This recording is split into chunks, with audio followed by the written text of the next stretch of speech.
Hello everybody and welcome to Aaron Talks a Lot with UFC 133 predictions.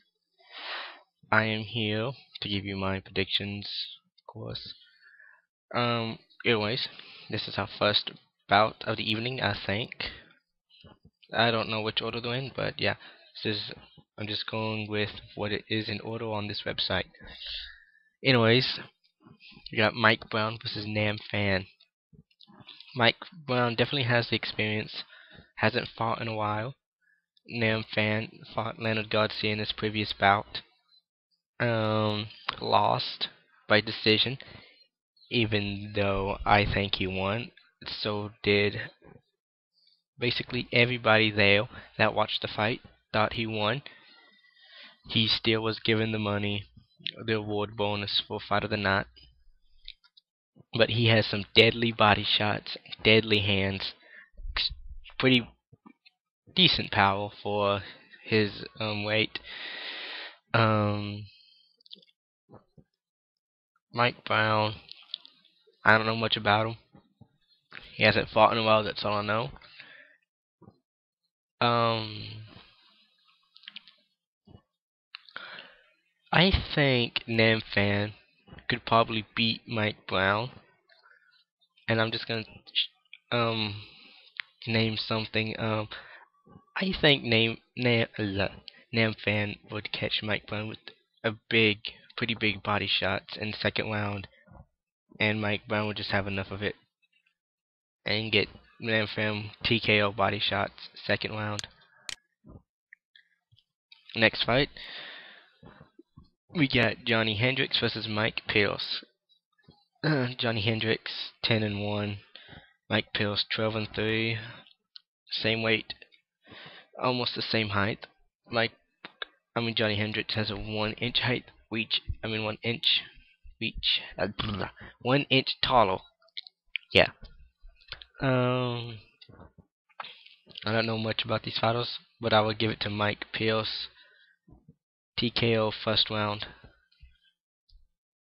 One thing you should know is that I rarely make unanimous decision predictions. Then we have Ivan Menjivar up against Nick Pace.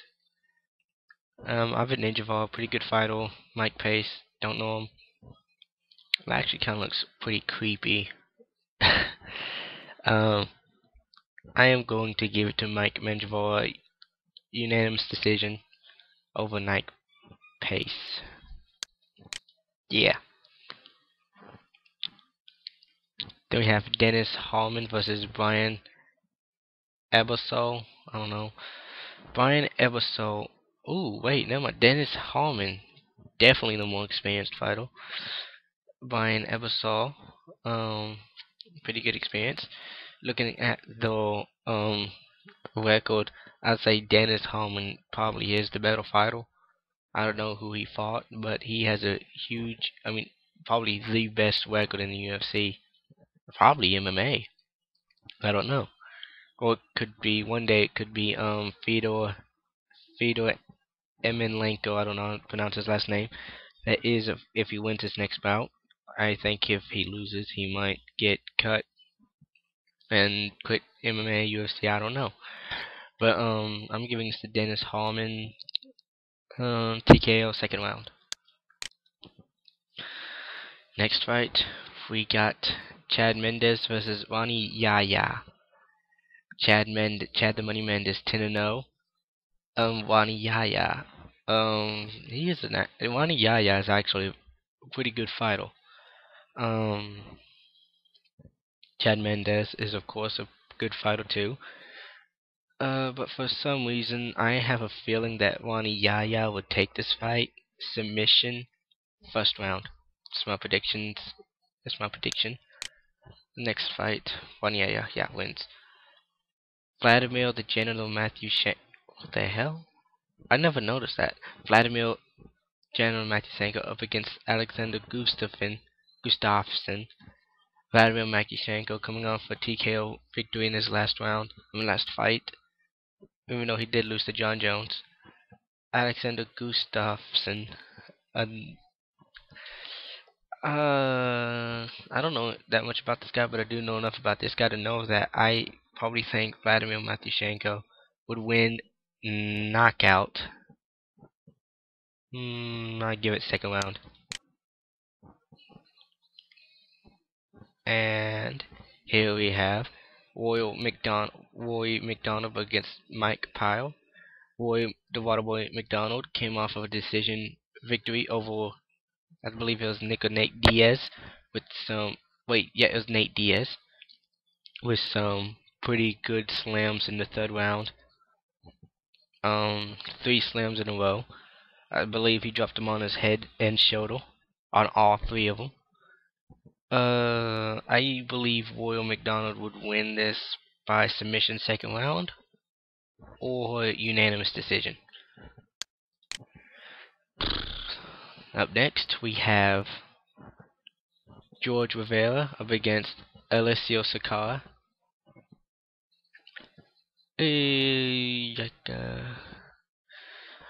I don't know much about this. George Rivera does look more badass because he has that mean look and it's just like, "Rrr," and he has hair on his chest. This guy doesn't. Well, he does, but not much. That doesn't mean anything though. But I will give this fight to Alessio Sakara. TKO third round. Up next, probably the fight I want to watch at UFC 133. I do not care about any other fight except this one and the next one. Vitor Belfort up against Yoshihiro Akiyama. Yoshihiro Akiyama coming off 2 losses in a row. One to I forgot his name.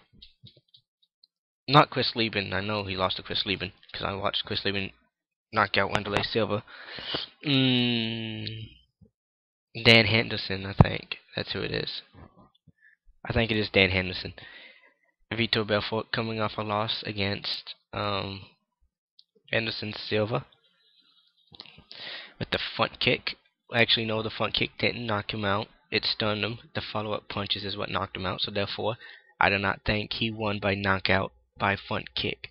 If you want to see a front kick knockout, watch Lyoto Machida versus Randy Couture. That is a front kick knockout. What Anderson Silva did was not a front kick knockout.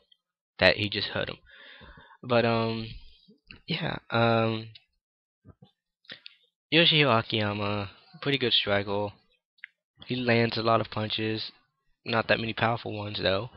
Vitor Belfort, very, very fast hands, probably one of the fastest in UFC. He was the youngest in the UFC. I do not think he's the youngest anymore. I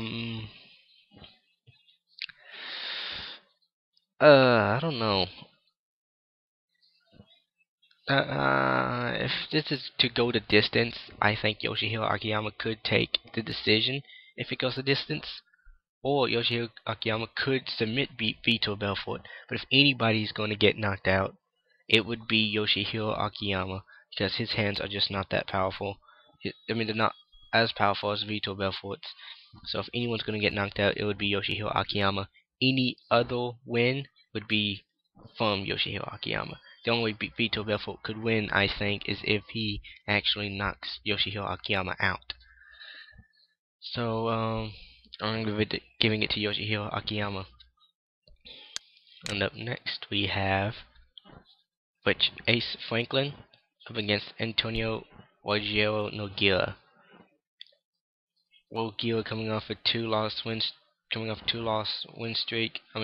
streak. Rich Franklin lost to dang it, what's his name? Forrest Griffin. Then he beat Chuck Liddell before that. But then before that he lost to Vitor Belfort. So he lost 2 of his last 3 fights. Rich Franklin does have good punching power, even though he did get lucky in that fight with Chuck Liddell. I believe he just got lucky, just turned around, just threw a random punch. Antonio Rogério Nogueira definitely has more power. The ground and pound definitely goes to Antonio Nogueira, which Franklin probably has more. Probably has better submissions. But I believe I'm giving it to Antonio or Jero Nogueira TKO first round. Just which fighter just doesn't know how to block punches that much. Or knees. Can't block knees for shit. Then we have Rashad Sugarwood Evans up against Mr. Wonderful Phil Davis. Mr. Phil Davis, an up and coming, he's a rising star in this sport. Well, Rashad Evans kind of looks fat. No offense. He just kind of does. I don't know if it's just him or if it's just this website. Anyways, Sugar Rashad Evans 20-1. His only lost to Lyoto Machida.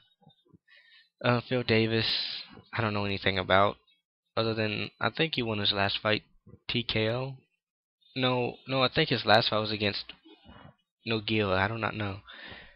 Um, Rashad Evans is pretty good. That he just never fought anyone that has the stopping power as Rashad Evans. Rashad Evans has heavy hands. If he throws a hard punch on you, you're out. He knocked out Chuck Liddell. He knocked out uh I don't I don't know. Oh yeah, he beat Forrest Griffin TKO. I'm actually giving this to Rashad Evans TKO or KO second round. Holy shit. It's really been this long.